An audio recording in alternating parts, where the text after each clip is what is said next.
मैं पूछता हूं, इन पिछले 35 साल में जो 3-3 दफा वजीर आजम बने, मैं इनसे पूछता हूं कि कभी आपने यूनाइटेड नेशंस में इसके खिलाफ बात की? कभी आपने ओआईसी में बात की इस्लामोफोबिया के ऊपर?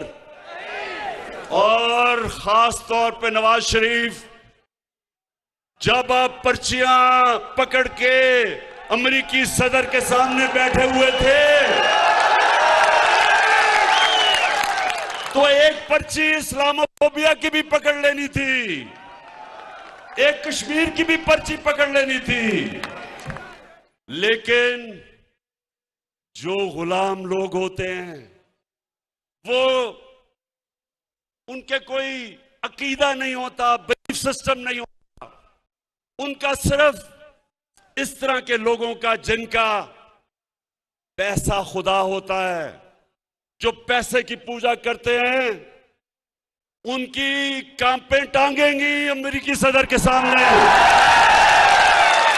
इंसान को, स्वाद के लोगों, ला इलाहा इल्लल्लाह इंसान को आजाद करता है। जब आप ये फैसला करते हैं कि अल्लाह तेरे सिवा किसी के सामने नहीं झुकूंगा, आजाद हो जाता है इंसान। हमने, मेरे साथ जो चले थे 25 साल पहले, हमने अपनी तहरीक इंसाफ का नस्बुल ऐन रखा था, इया का नाबुदु व इया का नस्ताईन, कि अल्लाह से तेरी इबादत करते हैं और सिर्फ तेरे से मदद मांगते हैं। इसलिए इमरान खान अमेरिकी सदर हो या दुनिया का जो भी सदर हो, उसके सामने आंख में आंख डाल के बात करता है, झुकता नहीं है, पर्चा नहीं पकड़ता। क्योंकि अल्लाह के सिवा कोई खुदा नहीं है। नौजवानों, कोई खुदा नहीं है अल्लाह के सिवा। हमारे मुल्क में जब 2008 से लेके 2018 तक ये दो जमातों, पीपल्स पार्टी और नून लीग जब इक्तदार में थे, 400 ड्रोन हमले हुए पाकिस्तान पे, 400। हमारी औरतें बच्चे मरे, बेकसूर लोग मरे, हमारे लोगों के घर बर्बाद हो गए। अमेरिका की जंग में शिरकत करके स्वात के लोगों ने कितनी कुर्बानी दी, कितने लोगों ने नकल मकानी की, घर उजड़ गए लोगों के। तो क्या ये जो दो मुल्क के सरबराह थे, कभी इन्होंने अमेरिका को ये कहा कि एक तरफ हम तुम्हारी जंग में शिरकत कर रहे हैं, दूसरी तरफ हमारे ऊपर ही बमबारी कर रहे हैं? ये कभी दुनिया की तारीख में कभी किसी मुल्क पे ये गुजरी है? नहीं गुजरी। ये क्यों नहीं बोले? स्वात के नौजवानों, आप बाशऊर लोग हैं, सुने क्यों नहीं बोले?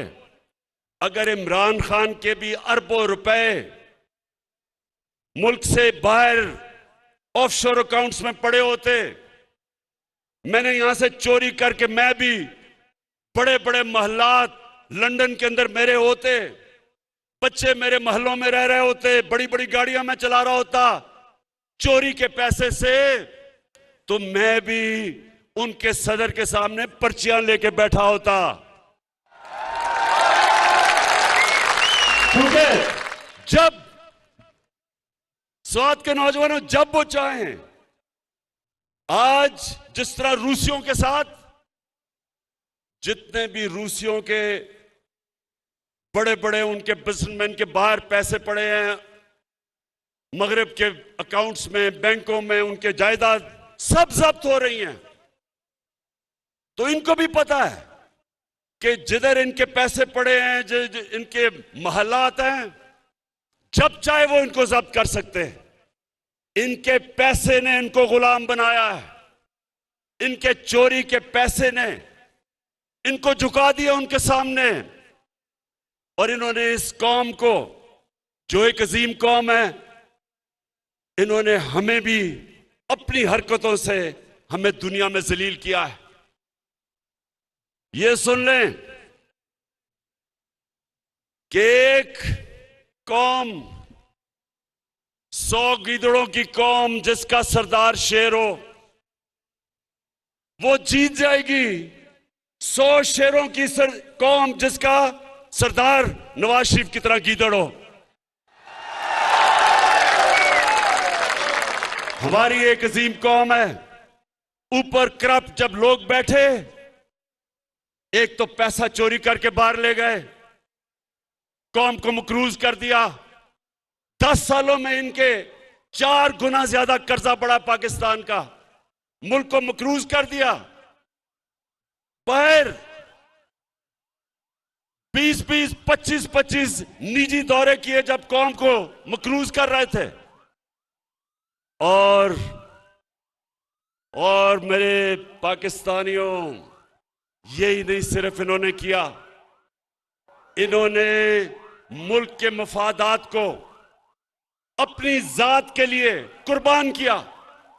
तो मैं आज स्वात के लोगों आपके सामने ये कहना आया हूं कि आप सब इस मुल्क की बका के लिए, अपने बच्चों के मुस्तकबिल के लिए, नौजवानों अपने मुस्तकबिल के लिए ये समझ जाएं कि ये जो करप्ट टोला,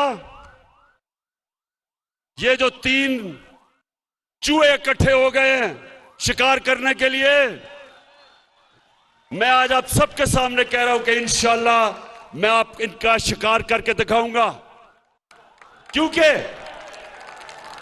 ये कर क्या रहे हैं? इस्लामाबाद में सिंध हाउस है। सिंध हाउस में नोटों की बोरियां लेके बैठे हुए हैं लोगों के जमीर खरीदने के लिए, हॉर्स ट्रेडिंग करने के लिए, जो ये नवाज शरीफ ने एक दफा छांगा मांगा में शुरू की थी रिवायत के एमपीज, मेंबर ऑफ पार्लियामेंट के जमीर खरीदने के लिए। ये आज सिंध की अवाम का पैसा बोरियों में आया है सिंध हाउस। उधर से सिंध से गार्ड लेके आए हैं उसको बचाने के लिए कि कोई अंदर ना आ जाए। और क्या कोशिश हो रही है? सारी दुनिया के सामने बेशर्मी से कि हमारे एमएनएस को खरीदने आए हैं। और खरीदने इसलिए आए हैं कि इनको सब डर लगा हुआ है कि इनके करप्शन के केसेस तैयार हैं, और अगर इमरान खान थोड़ी देर और रह गया तो इन सब ने जेलों में जाना है। और इन्होंने फैसला किया सब ने कि अगर ये कामयाब हो जाते हैं तो सबसे पहला काम इनका क्या होगा? नैब को खत्म करना, अपने करप्शन के केस खत्म करना। शर्म भी नहीं आती, खुल के कह रहे हैं कि हम आते साथ ही नैब खत्म करेंगे। तो इंशाअल्लाह ये जो आने वाले दिन हैं ये पाकिस्तान की तारीख के फैसला कुन दिन है। इसमें फैसला कि कैसा पाकिस्तान बनेगा।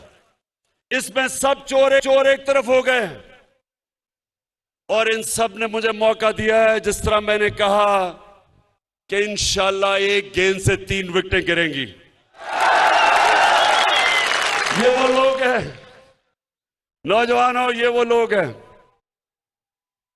आज जो ये खौफजदा हैं, जिस चीज से खौफजदा हैं वो ये कि मुल्क तरक्की कर रहा है। आज मैं चैलेंज करता हूं सबको कि मुआवजा कर लें कि इनके दौर में हालात क्या थे और हमारे 3.5 साल में क्या। हर चीज में हम इनसे आगे हैं। मुश्किल हालात में पाकिस्तान बना। पहले दिवालिया निकाला हुआ था इन चोरों ने, उसके बाद कोरोना आ गया। पाकिस्तान वो मुल्क था जिसने अपनी कौम को, हमने जो फैसले किए, अपनी कौम को कोरोना से भी बचाया और अपनी माइशत भी बचाई। दुनिया ये मानती है, दुनिया किस तरफ जा रही थी, हमने दुनिया के मुखालिफ फैसले किए और आज दुनिया कहती है कि जो पाकिस्तान ने अपने लोगों को कोरोना से बचाने के लिए फैसले किए थे वो सबसे बेहतरीन थे। आज हमें मानती है दुनिया।